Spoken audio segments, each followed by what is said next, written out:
Latin wealth got it wrong. Our response to misinformation about Puerto Rico and Spain, the National Puerto Rico and Spain Initiative is speaking out. On a recent episode of the Latin Wealth podcast, the hosts and guests made reckless, misinformed, and frankly offensive remarks about Puerto Rico and the growing movement to reestablish autonomy with Spain. Instead of uplifting Latino voices, they mocked the Puerto Rican people, spread falsehoods, and distorted our history and identity. Let's set the record straight. Autonomy does not equal statehood. To say it's all the same is not just ignorance, insulting. Statehood means full incorporation into the United States, remaining under U.S. federal control.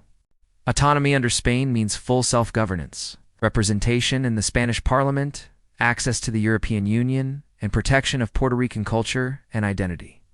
If you're going to speak on Puerto Rican autonomy, understand the facts and read the Statute of Autonomy. We're talking about modern Spain, not the empire. One guest asked, who knows if Puerto Rico would have been better off under Spain? Well, here's the answer. You're talking about the wrong Spain. Spain today is a modern European democracy with a decentralized government and social protections. To judge Spain today by its colonial past is like judging the U.S. by the era of slavery. And by the way, Puerto Rico never asked for independence from Spain. In 1897, Spain granted us full autonomy. In 1898, the U.S. invaded without our consent. Not a single Puerto Rican was present when the Treaty of Paris was signed. Don't disrespect our culture or language. Saying Puerto Rican Spanish doesn't compare to Spain's is a slap in the face. Our language is rooted in centuries of history.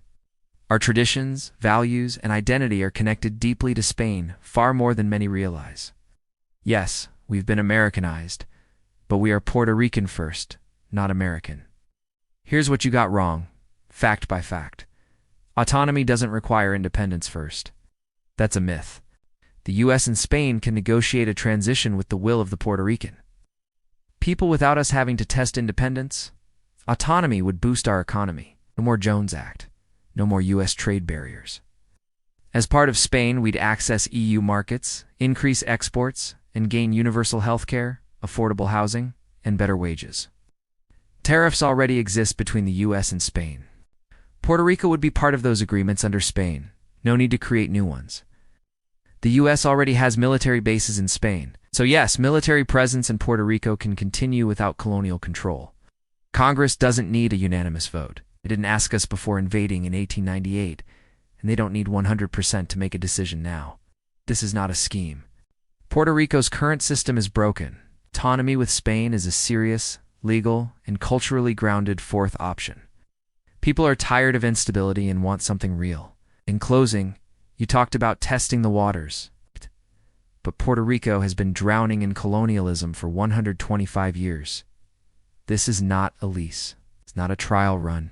It's our lives, our dignity, and our right to self-governance. Your comments were irresponsible, careless, and misinformed. We urge you to do better.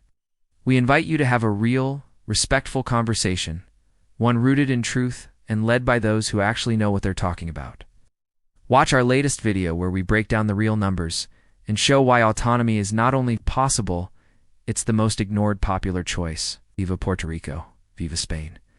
The National Puerto Rico and Spain Initiative.